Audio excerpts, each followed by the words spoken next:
दीवान जिंदल जी। राधे राधे श्री हरिवंश। राधे राधे महाराज जी। बाबा जी, पैसे का मोह त्याग करना चाहते हैं पर लालच त्यागने नहीं देता। महाराज जी रास्ता दिखाएं, हम क्या करें कि पैसे का मोह ना रहे हमारे। तुम्हारे अंदर ही थोड़ी है, सबके अंदर है। लोभ पास जेई गल न बंधाया, सो नर तुम समान रघुराया। जिसने धन की लोभ की फांसी अपने गले में ना डाली हो, वो केवल भगवान ही है, या जो भगवान को प्राप्त महापुरुष हैं। अन्यथा इसका बहुत बड़ा प्रभाव है। तीन ही खाई बहुत जोर की बनाई गई हैं, जो भगवत प्राप्ति नहीं होने देती, अपने में गिरा लेती हैं। पहली है कंचन, दूसरी है कामिनी, तीसरी है कीर्ति। तो कंचन के अंतर्गत ही धन आता है। धन की वृत्ति इसलिए हमें प्रिय लगती है कि उससे हमें भोग मिलते हैं। अगर धन से भोग न मिले तो धन का महत्व खत्म हो जाए। अब बताओ, 2000 के नोट एक बक्सा भर आपको दिए जाए, आपको लेने में अच्छा लगेगा क्या? क्योंकि पता है उसका महत्व खत्म हो चुका है। नहीं पता है ना। तो धन का महत्व क्यों है आपके अंदर? क्योंकि उससे भोग सामग्री मिलती है। मन चाहे हम खर्चा कर सकते हैं। खर्चा किस में? इंद्रियों के भोगों में।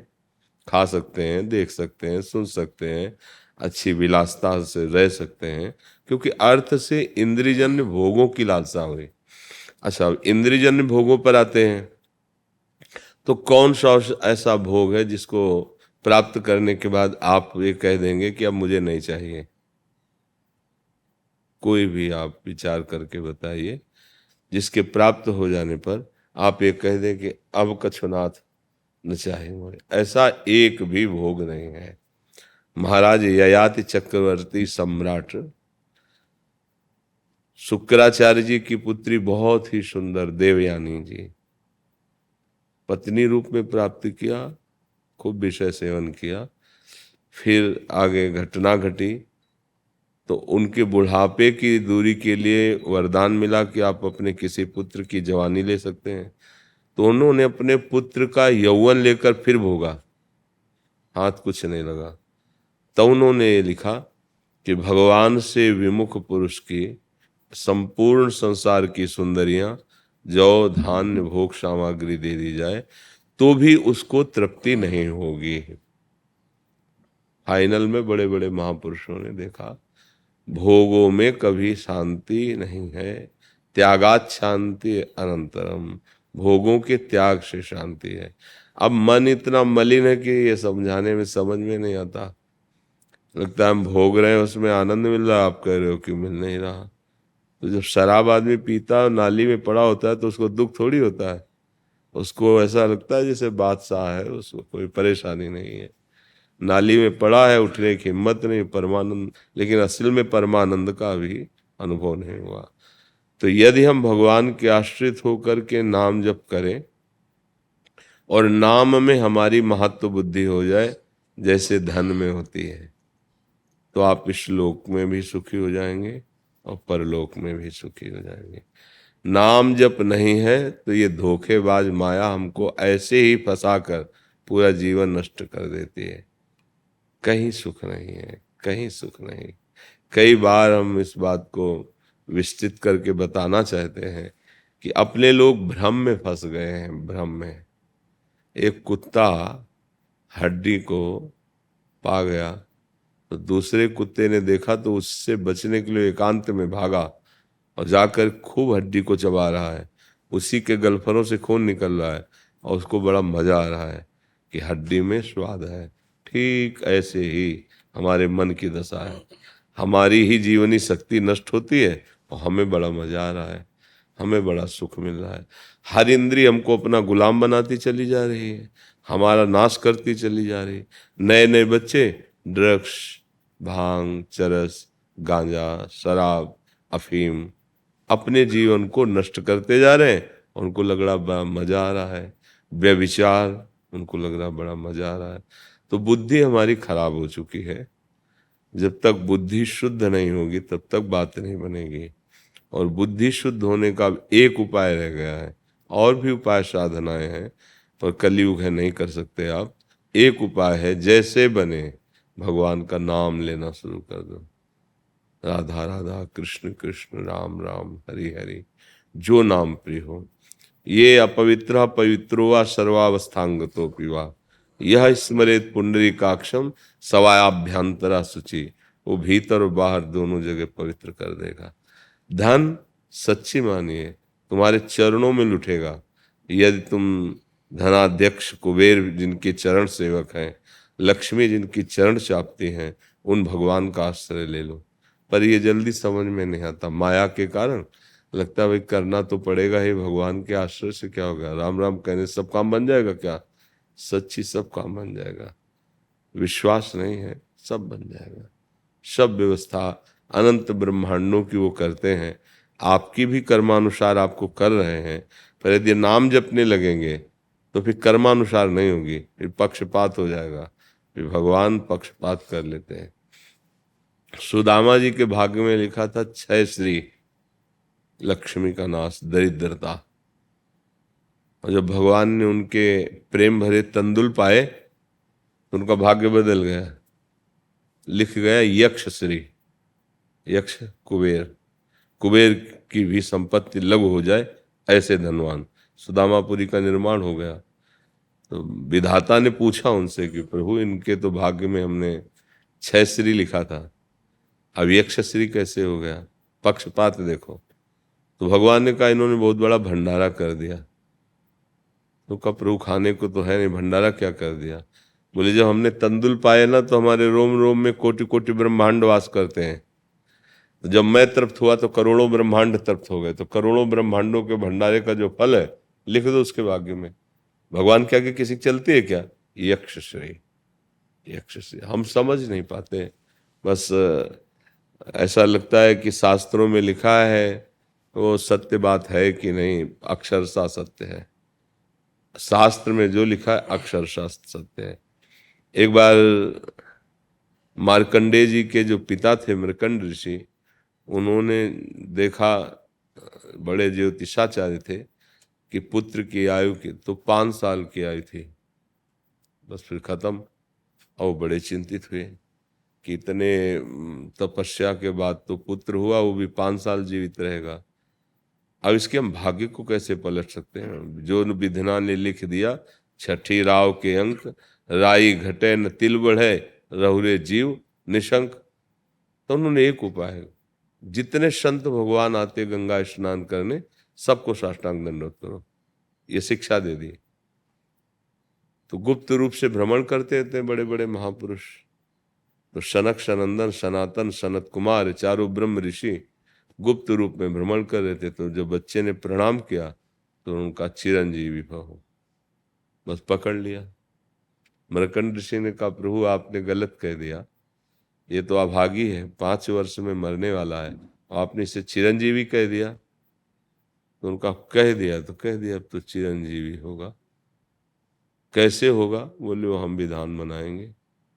तो भगवान शंकर का नाम और उनका आश्रय, ये उपदेश किया सनकादि ने, कहा निरंतर जपो।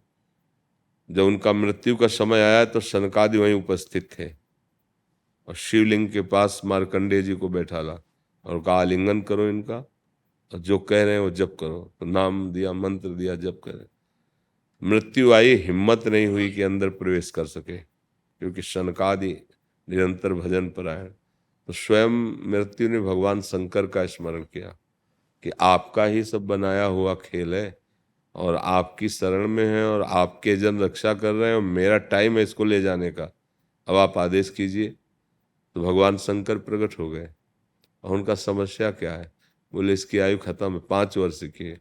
बोले मेरी 5 वर्ष की आयु से जोड़ लो इसको, और कुछ नहीं बदलना, मेरी 5। ओ अनादि अनंत महिमा से, जितना ब्रह्मा की आयु होती है ना भगवान की, ऐसे होती है निमिष, इतने। ब्रह्मा की आयु पूरी इतनी। और ब्रह्मा का समय जानते हो? एक कमल की पंखुड़ी ब्रह्मलोक में लेके ऐसे सुई से छेदी जाए, यहाँ का 1 वर्ष पूरा हो गया।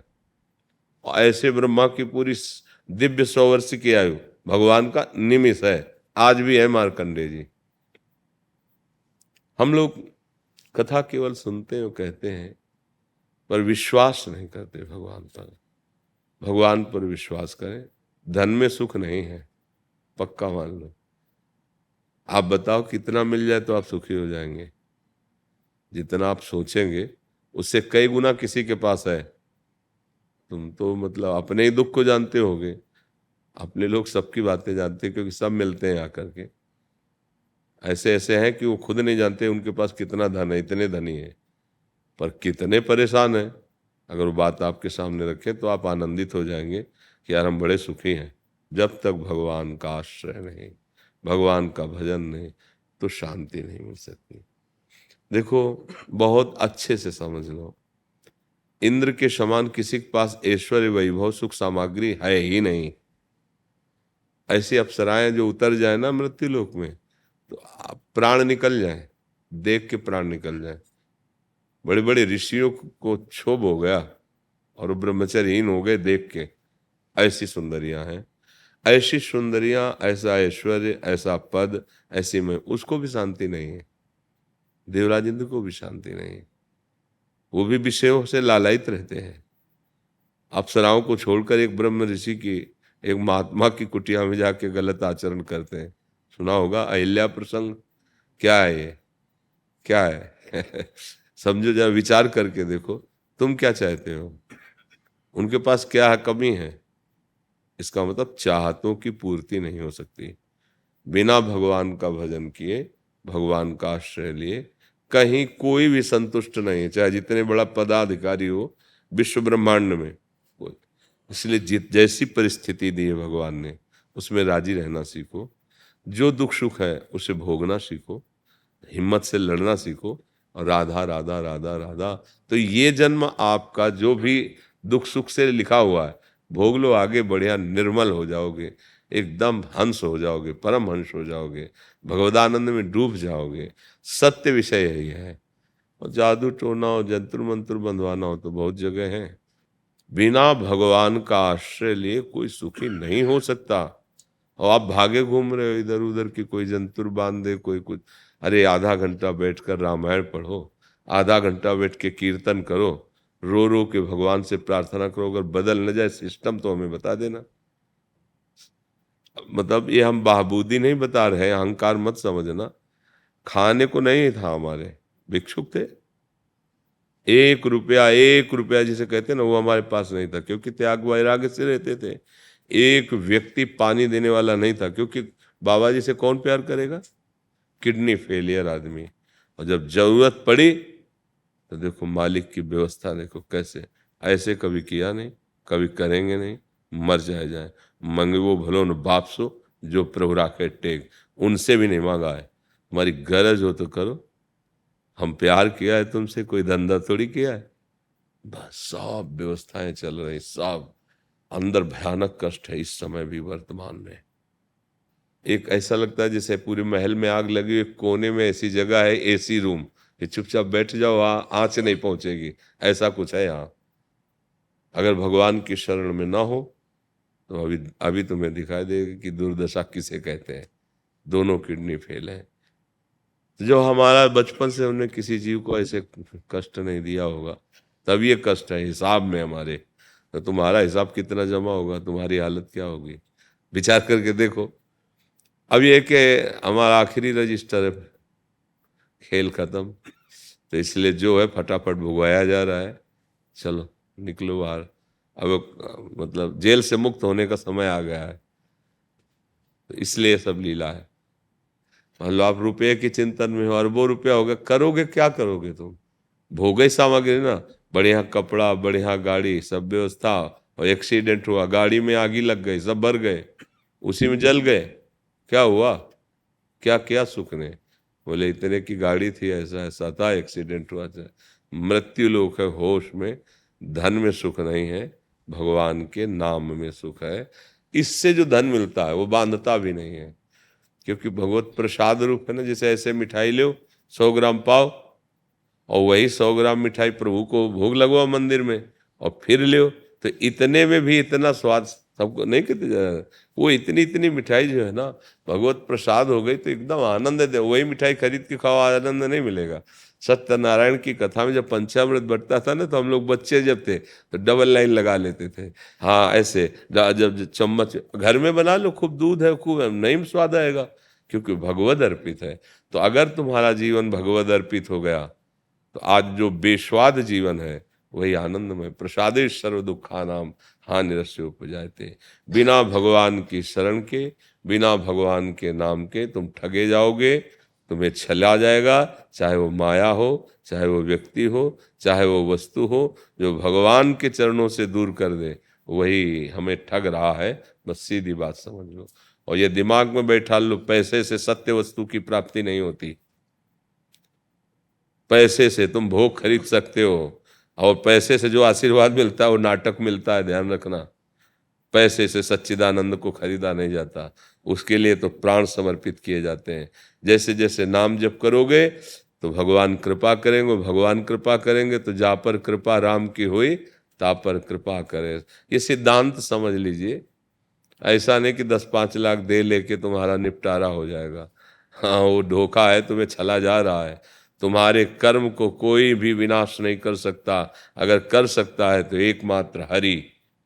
मामे वे प्रपद्यन्ते माया में ताम तरंतिते। हरि के सिवा दूसरा कोई ठिकाना नहीं। अगर भाग रहे हो तो भाग भाग के देख लो, चाहे जहाँ चले जाओ, ठगे जाओगे, ठगे जाओगे। शुद्ध मार्ग भगवान का है, इसमें पैसा बिल्कुल नहीं लगता है। जो श्वासों को, जीवन को समर्पित करके मिलता है वो सत्य वस्तु है। एक एक श्वास भगवान का नाम जप करो, एक एक कर्म भगवान को समर्पित करो, अभी आनंद आ जाएगा। अब आप पियो शराब, खाओ मांस, करो व्यभिचार, भैया नहीं संभलेगा। यहाँ आना आपका व्यर्थ हो जाएगा, यहाँ की बात रंग नहीं लाएगी। और अगर मान गए, गंदे आचरण छोड़ दिए तो किसी से आशीर्वाद मांगने की जरूरत ही नहीं पड़ेगी। तुम खुद इतने प्रवीण और बलवान हो जाओगे कि दूसरों को संभाल लोगे। अपनी बात क्या है। तो ये बात समझो, सत्य वस्तु श्री भगवान है।